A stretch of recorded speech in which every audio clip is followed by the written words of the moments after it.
Well, greetings, Moody Theological Seminary Greek geeks, and welcome to week 5 of our 14-week course in New Testament Greek 2, NT 5504. Charis humen kai irene. Grace to you and peace. We are in week 5, as I said. And I was able to get in again on Saturday and make some comments. Most of you are doing good work. Some of your work, you're overlooking some things. As to what the expectations, but most of you are doing quite well, and most of my comments had to do with more of just formatting of your discussion board posts and that paragraph explaining how the sentence fits together. But do give attention to those. Again, you're doing pretty good work all told, and I'm quite encouraged.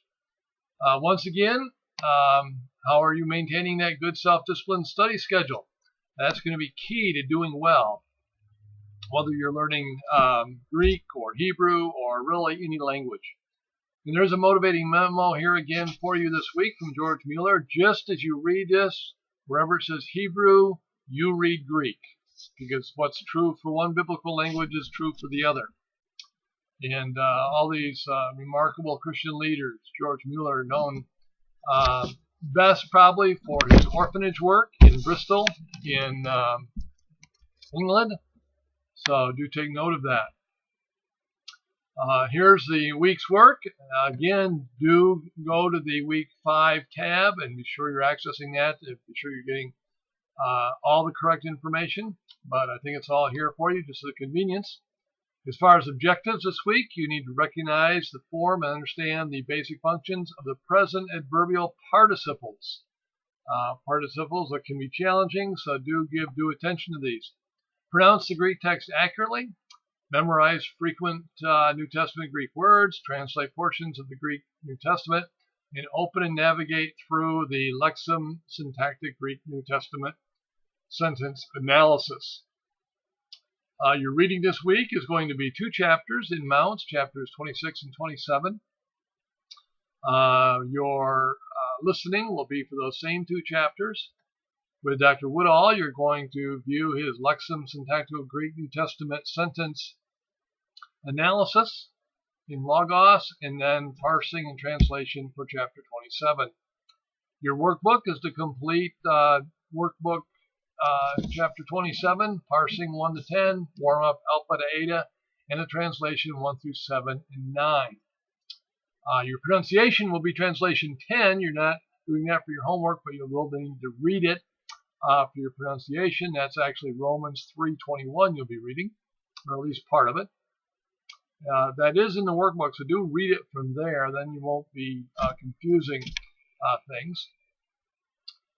Your discussion boards are listed there again for you. And again, do remember you want to give the Greek sentence, and you want to give your English translation.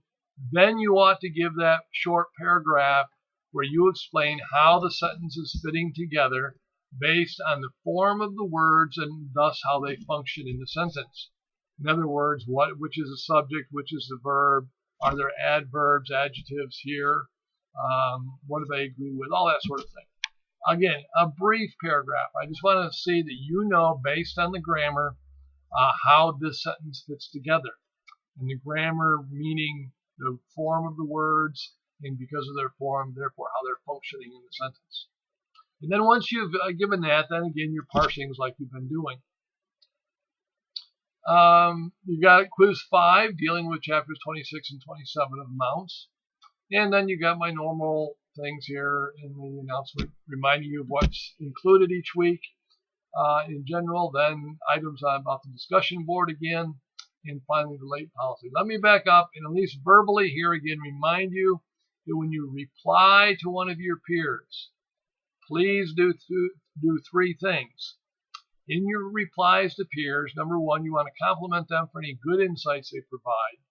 Number 2, you want to provide some kind, constructive critique of how they might strengthen or improve their post. And then third, leave them with a good open-ended question relative to their post. Not just general things about Greek, but a question that you've posed based on what you're seeing in their work, in their post. Well, that's it for the week. I trust you're enjoying your study of Greek, and I know it can be challenging, but I trust you're finding it to be a rewarding experience as well. God bless as you continue your studies.